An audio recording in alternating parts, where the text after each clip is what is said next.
Assalamualaikum warahmatullahi wabarakatuh. Saya Latifah Basra dari kelompok 3 ingin membuat video presentasi untuk memenuhi tugas pemasaran jasa dengan dosen Bapak Yuni Chandra SEMM tentang strategi pemasaran jasa.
Faktor-faktor keberhasilan jasa.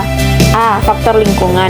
Contohnya, perusahaan leading hailing seperti Grab mematuhi regulasi pemerintah tentang tarif minimum dan maksimal agar dapat terus beroperasi. Yang kedua, faktor pasar.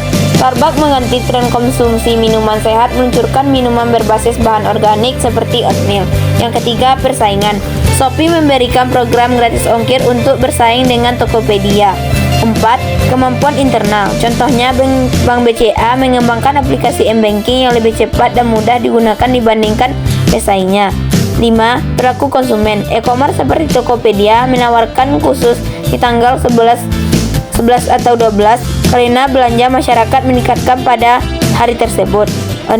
Analisis ekonomi. Perusahaan travel menghitung break-even point sebelum menawarkan paket wisata murah untuk musim libur.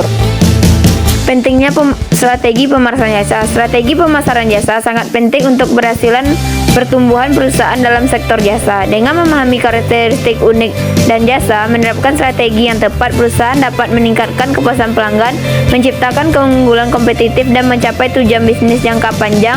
Pemasaran efektif tidak hanya membantu dalam menarik pelanggan baru, tetapi juga dalam menambahkan pelanggan yang sudah ada, menciptakan hubungan yang saling menguntungkan. Yang pertama, persaingan ketat. Gojek bersaing dengan Grab untuk layanan antar makanan. Yang kedua, menghadapi karakteristik unik. Layanan asuransi kesehatan menunjukkan kredibilitas perusahaan melalui ulasan pelanggan dan mitra rumah sakit. Yang ketiga, meningkatkan kepuasan pelanggan. Contohnya, e-commerce seperti Tokopedia menyediakan fitur live chat untuk membantu pembeli dalam proses pembelian sehingga merasa dihargai dan puas dengan layanan. Yang keenam, inovasi dan pengembangan layanan. Bank digital seperti Genius memperkenalkan fitur hubungan otomatis berbasis target untuk memenuhi kebutuhan finansial pelanggan. Yang ketujuh, meningkatkan brand awareness. Starbucks menjalankan kampanye media sosial dan berfokus pada gaya hidup modern di kopi sebagai bagian dari tren anak muda. Yang ke-8, optimal sumber daya. Perusahaan logistik seperti JNE mengatur ulang sistem pengiriman manajemen gudang agar lebih efisien dalam menghadapi lonjakan pesanan saat libur.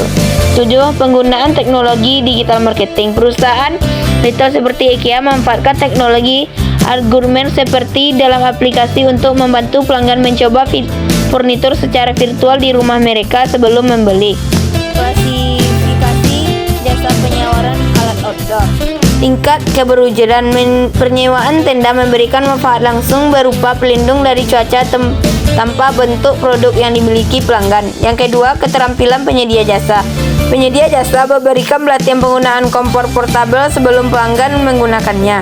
3. Tujuan menyediakan solusi praktis bagi orang yang ingin camping tanpa membeli peralatan mahal. Bentuk hubungan pemasaran yang pertama, produksi, menawarkan harga terjangkau untuk karyawan tanda lengkap dengan aksesoris tambahan seperti kit bag.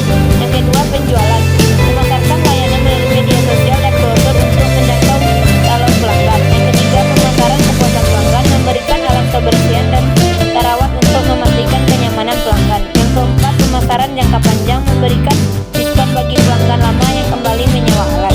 Karakteristik jasa yang pertama, keberwujudan. Contohnya asuransi kesehatan yang hanya memberikan janji perlindungan tanpa barang fisik. Yang kedua, heterogenisitas. Pelayanan di restoran cepat saji bisa berbeda tergantung staf dan waktu kunjungan. Yang ketiga, keterpisahan. Layanan potongan rambut di salon hanya bisa dilakukan langsung di lokasi. Yang keempat, mudah rusak. Tiket konser yang tidak digunakan pada hari acara tidak bisa digunakan lagi. Studi kasus. Hotel Grand Zuri Padang adalah hotel bintang 4 yang terletak strategis di pusat kota Padang. Hotel ini melayani tamu dan berbagai segmen, mulai dari wisatawan hingga dengan banyaknya pilihan akomodasi di Padang. Grand Zuri menghadapi tantangan untuk mempertahankan pangsa pasar dan menarik lebih banyak tamu.